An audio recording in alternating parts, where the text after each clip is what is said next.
Hi, my name is Laura Burgoyne, and I'm excited to be joining together with my sister Connie Blackwood in the NOSA Unleashed podcast. Here, we want to expose the stigma surrounding mental health issues by illuminating and discussing real-life challenges and obstacles, keeping us paralyzed and fearful to move forward. Let us inspire you to believe there's more to life than what you're currently experiencing. You can rise from your despair and find hope for the future. It's time to end the silence, remove the stigma of mental health, and to pursue the path to purpose and fulfillment. We will do this together because no one stands alone. Thank you for joining us for our next episode of NOSA Unleashed podcast. I am Laura Burgoyne, and I'm here with my sister Connie Blackwood, and we're excited to start a discussion about the chameleon effect. And, I've talked to a few people and their first response is, what the heck is the chameleon effect? But it's something that I think we all from time to time struggle with. And I think it's something really important. And Connie and I want to tackle this subject today. And so welcome, Connie. Hello, I'm excited to be here again today.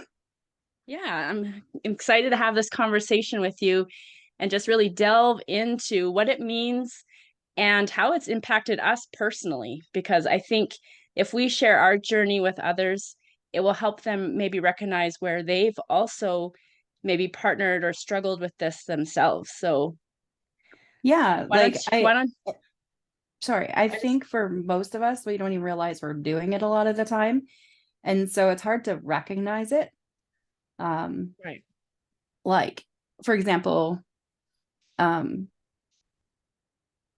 like when we're in a new social setting, for example, and we're trying to blend in and be what they expect us to be rather than who we are, then we've automatically stepped into that chameleon mode, because basically the chameleon effect is us trying to blend in and not be our true selves. It's essentially what it is. Just like a chameleon blends into their surroundings to protect themselves. A lot of times it is to protect ourselves from rejection, is one of the primary reasons we do it. Yeah. So is this something, I know that I personally have done this a lot in my life, and I've seen that in different seasons, I've kind of done it a little bit differently, but do you want to share from in your life, like how this has impacted you or how you've seen it manifest in your life? Of course. So for me, I would say it started when I was in high school, and it's a grade 11 new school. And before this, I was a very quiet person. I had maybe one friend. And then in this atmosphere, this one girl kind of forced me into the social world. And I was still scared that people wouldn't accept me for me. And I couldn't share a lot about my life because part of my life at that point was secret. And I really didn't feel like I could open up about those things. And so it was easier for me to figure out what they expected me to be than it was for me to like say, oh, I can't talk about that part of my life. Because I just didn't think people would understand that I couldn't talk about that stuff. So I just blended into what their topics of conversation were. And I blended into the things that they liked, the things that they enjoyed. I still kept true to myself in some ways, but when it came to like what topics we talked about or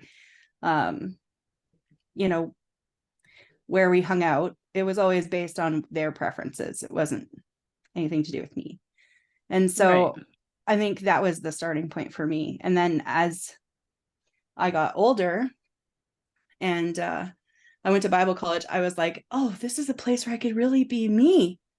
But then once I came back to what they call the real world, when you're in Bible college, all of a sudden it was like, okay, I need to bring back that chameleon, bring back those masks in order to fit in again, because they're not going to accept me for me because they don't understand me. And that was the immediate thing. And so I went right back to it. And in fact, I got better at it to the point where I even started doing it with my church friends without even realizing I was doing it. Mm-hmm. So it was. So when you were doing it though, is it something that you were consciously aware that you were doing, or it was just like something like it was almost like a natural It was a natural reaction. I would say it was a natural response to the situation. It's not like I planned it. It's not like I was like, oh, I'm going to pretend to be someone else. No, it's because I really didn't think they would accept parts of who I was. And so it was like a subconscious thing where subconsciously I thought that, and subconsciously I would just listen then and become who they thought I should be, or who I perceived they thought I should be to be accepted. Right. When I think about this topic, honestly, I recognize the first time that I really started operating in this was at the age of 5. And I didn't realize at that time what was happening. It wasn't until my adulthood and I could process some of that stuff from way back when. But I realized that because of some problems or instances in my life, I learned at the age of 5 that, well, I believed, I guess you should say, that everyone else's happiness was based on me. And so everything I did after that point was to try to please others. Right. And so for me, that the chameleon part of that for me was that I wasn't able to be myself because I always had to be what other people needed me to be.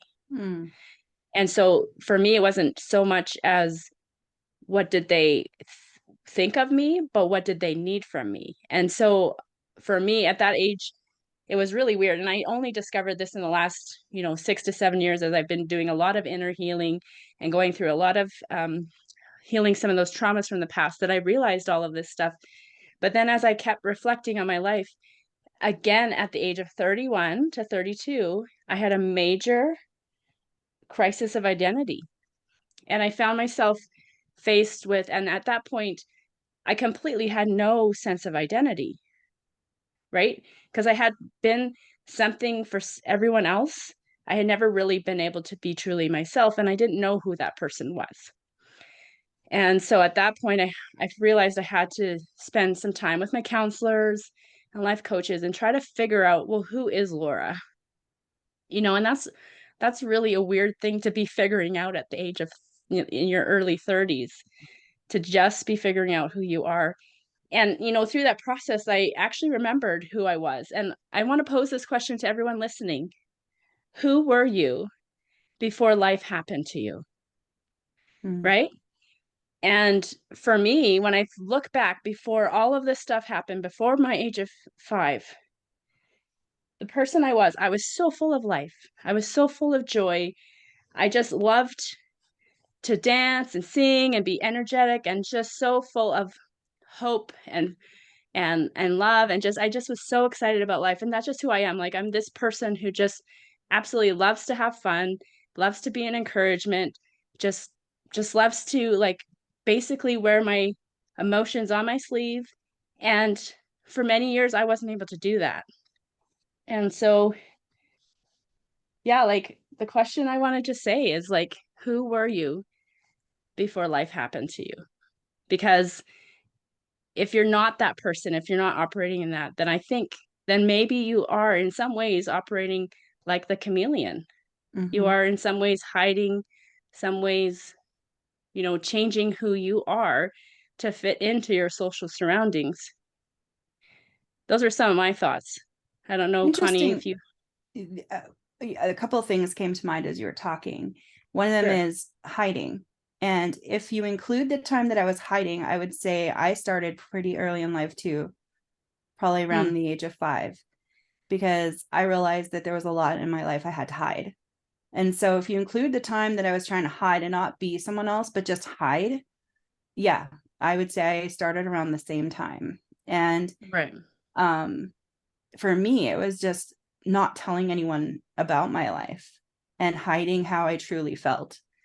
And I buried everything. And so for me, that was how I guess I was a chameleon earlier on, but I didn't start putting masks on until high school, trying to be someone else. And then the second thing that stood out to me is that me too had a crisis of faith around the same time, or crisis of identity, I guess you said. And that's pretty much what happened to me too, is that I got to this point where I had sacrificed so much of myself to make other people happy, especially in relationships, that I lost myself too. And for me, it was a little different because I didn't have a counselor. I didn't have anyone to like really walk with me. So it was just, I took 6 months with just me and God to rebuild who I was, because I remembered Bible college. And the reason why I think I could truly be myself there was because I was able to press into God. And whenever I'm close to God, I'm more me than I ever am when I'm like pushing him away or withdrawing. And so by taking that concentrated time, I was actually able to get back to who I really was, that person that loves to read, that person who loves to sing, that person who loves to dance, that person who like just finds joy and peace. And like, it was so exciting to find her again, like to find joy in reading again. Like, it was just an awesome feeling. And like, to know that I am who I am and I should be happy about it and not try to hide and not try to be someone else, because I am valuable. I am important. I am special just the way that I am. And I don't have to be someone else. Yeah. That reminds me, I live out in the country, but there's a small town close to me, and there's this billboard, and Connie, you might have seen it because you live there. But it's this billboard, and it has like these bodies on it, and the person in the center is orange, and the other people are blue. And if I hope I get the quote right, but it's something along the lines of, "You are meant to stand out, never to blend in," right? Mm-hmm. And I think that's so applicable to this because a lot of times, we think we just need to blend in. We just need to be just like everyone else. But no, God created us in a way that we are so unique, so Mm-hmm. special. We have something to offer that is so different and so needed that we're not meant to just blend in. We are literally meant to stand out, Mm-hmm. to show off, not in a prideful way, not in an arrogant way, but just be ourselves and be confident in that, and to not be worried about what others will think or what they'll do or any of those kind of things, but to just be content and confident in just being ourselves Mm-hmm. and bringing all of that to the plate, because you never know who you're encountering needs who you are. And I found this so much when I step out and I just live who I am. Mm-hmm. It's always a blessing to someone. I always get comments, "Wow, thank you so much. Like your authenticity and your transparency and your courage and all of these things has really impacted me in a positive way." Mm-hmm. And so I just want to encourage everyone who's listening to this podcast, don't be afraid to stand out. Don't be afraid to show your true colors, because it's way more beautiful, attractive, and it will make more impact than you ever will be just blending in with the crowd. It's true.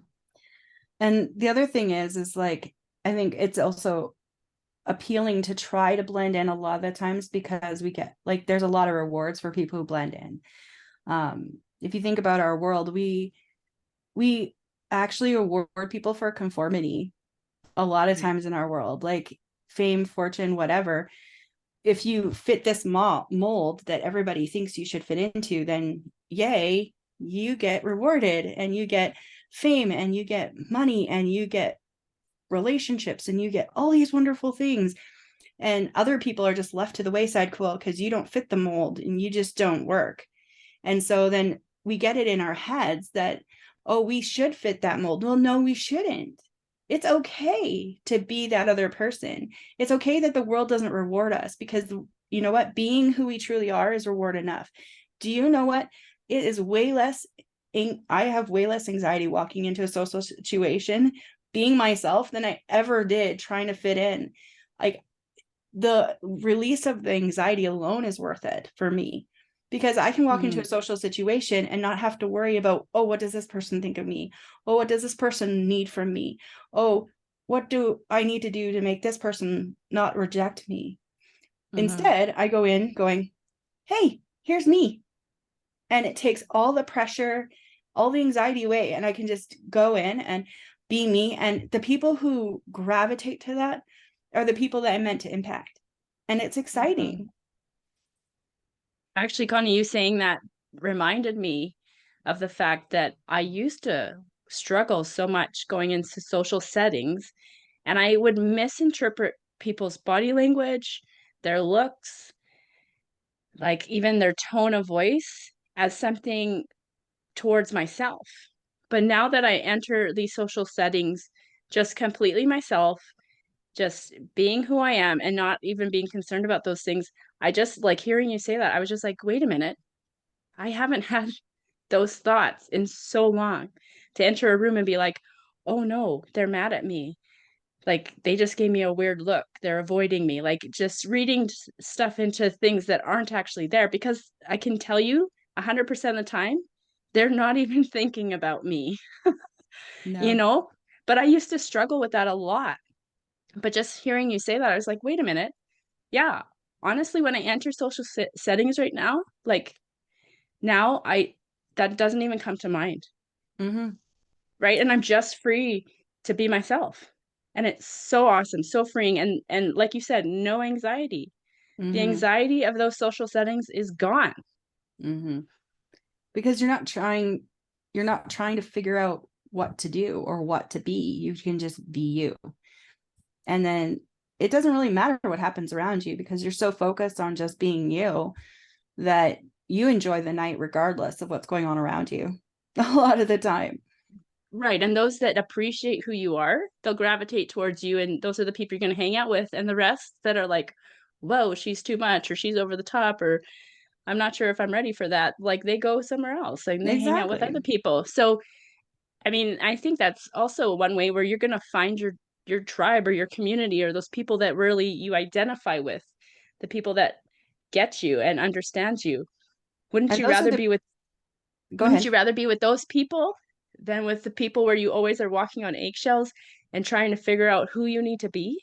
Oh, for sure. And those are also the people that you can go deep with, because they're Right. like-minded. And so they want to share themselves with you, and they want you to share yourself with them. And those are the people that you can actually have deep relationship with, deep friendships with. And it's awesome. Like you can't get that from somebody when you have a fake facade on or a mask on. You can't. Mm-hmm. Yeah, absolutely. Well, do you And have any final thoughts, Connie? I do. I have one final thought before Okay, we close up for today. sure. But it just went out of my head. That's okay. uh yeah, I guess that's it. Because I forgot what I was gonna No, say. I'm sure it'll come back to you. Well, if you want to hear more about what we've been talking about today, I do want to let you know that we do have a monthly webinar that we host on Zoom. First Thursday of every month from 7 to 9 p.m. Mountain Standard Time. And so you're welcome to join us. And actually, the one that we did for January is about this chameleon process, or this chameleon effect. So you're welcome to check it out on our website or our YouTube channel, and just to see more in depth about this subject. And Connie, have you remembered what you wanted to talk about yet? No? No, Okay. All right. And unfortunately. no worries. Well, we'll be continuing this conversation next week. So as you remember, you can bring it up next time. So thanks for joining us this week, and join us next time as we continue the conversation about how do we shed this chameleon skin? How do we make the changes in our life where we no longer feel the need to blend in? So have a great week, and we look forward to seeing you next time. Thanks for tuning in. Join us next time on the NOSA Unleashed podcast.